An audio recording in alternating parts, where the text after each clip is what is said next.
Assalamualaikum warahmatullahi wabarakatuh. Halo sahabat Al-Quran, ketemu lagi di program Mesra mengenal surah Al-Quran selama Ramadan. Di hari ketujuh ini kita akan mengenal lebih dekat dengan surah Al-A'raf.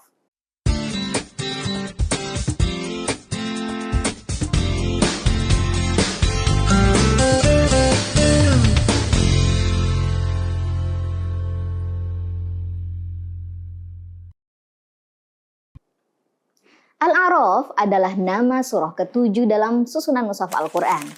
Nah, surah Al-A'raf ini masuk dalam kelompok surah Makkiyah yang diturunkan di Makkah dan terdiri dari 206 ayat.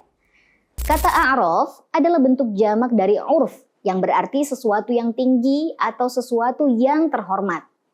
Menurut Al-Asfahani, dalam konteks Al-Quran yang dimaksud dengan Al-A'raf adalah dinding pembatas antara surga dan neraka. Sahabat Al-Quran, nama Al-A'raf ini diambil dari salah satu kata yang ada dalam surah ini. Tepatnya yaitu pada ayat 46. Wa bainahuma hijab wa 'alal a'rafi rijalun ya'rifuna kullam bisimahum وَنَادَوْا أَصْحَابَ الْجَنَّةِ أَنْ سَلَامٌ عَلَيْكُمْ لَمْ يَدْخُلُوهَا وَهُمْ يَطْمَعُونَ. Nah, dalam ayat ini Allah Subhanahu wa Ta'ala menjelaskan adanya dinding pemisah antara penghuni surga dan penghuni neraka.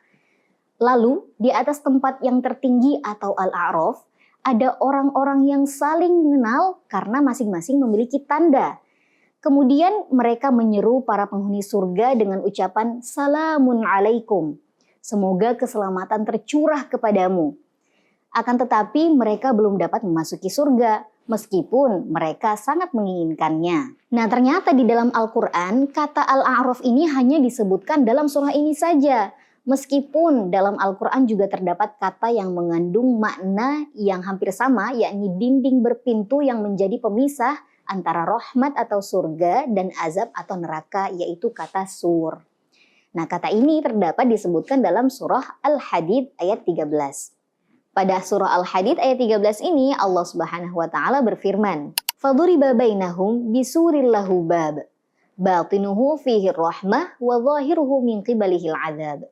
Lalu di antara mereka dipasang dinding pemisah yang berpintu. Di sebelah dalamnya ada rahmat dan di luarnya ada azab. Sahabat Al-Quran, lalu siapa sih penghuni Al-A'raf itu? Nah, terkait hal ini ada perbedaan pendapat di antara para mufassir. Ada yang berpendapat bahwa penghuni Al-A'raf itu adalah orang yang perbuatan baik dan buruknya itu seimbang, sehingga mereka tidak layak dimasukkan ke surga maupun ke neraka. Ada juga yang menafsirkan bahwa penghuninya ini adalah orang yang meninggal di jalan Allah tetapi mereka memiliki dosa kepada orang tuanya. Nah, dan beberapa mufassir berpendapat penghuni Al-A'raf ini adalah orang-orang yang solih, ulama, ahli fikih, bahkan juga para nabi. Kemudian, nama Al-A'raf ini ternyata sudah dikenal baik di masa sahabat. Bahkan ketika Nabi SAW juga masih hidup.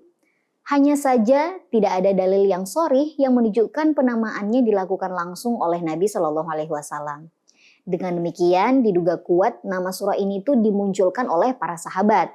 Di antara sahabat yang pernah menyebut nama Al-A'raf ini adalah Sayyidah Aisyah radhiyallahu anha. Dalam hadis riwayat An-Nasa'i disebutkan, "An Aisyata anna Rasulullah sallallahu alaihi wasallam qara'a fi salatil maghribi bi suratil A'raf farraqaha fi rak'ataini."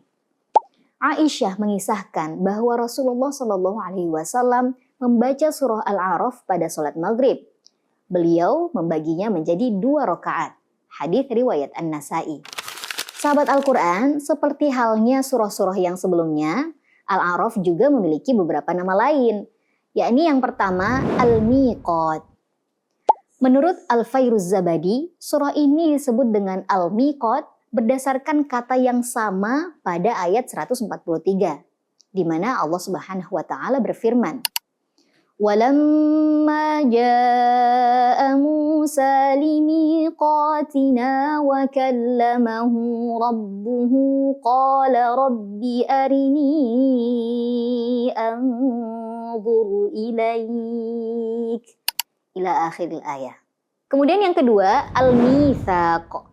Surah ini disebut dengan Al-Mitsaq berdasarkan peristiwa pengambilan kesaksian oleh Allah kepada setiap keturunan Bani Adam tentang ketuhanannya.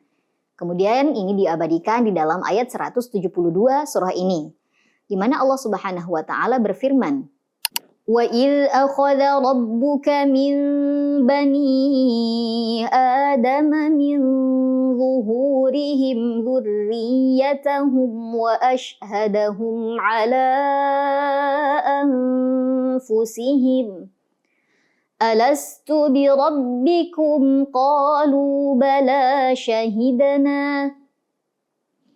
أَن تَقُولُوا يَوْمَ الْقِيَامَةِ إِنَّا كُنَّا عَنْ هَذَا غَافِلِينَ. Kemudian yang ketiga, Alif Lam Mim Shad.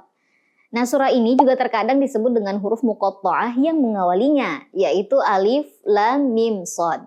Meskipun nama terakhir ini mendapat banyak kritikan dari pakar tafsir Al-Quran, yakni Ibnu Ashur. Sahabat Al-Quran, demikianlah kajian kita pada hari ke-7 ini mengenai surah Al-A'raf, dan insya Allah kita lanjutkan esok hari dengan pembahasan surah At-Taubah. Jangan lupa ikuti terus Satu Hari Mengenal Satu Surah, satu langkah lebih dekat dengan Al-Quran. Wassalamualaikum warahmatullahi wabarakatuh.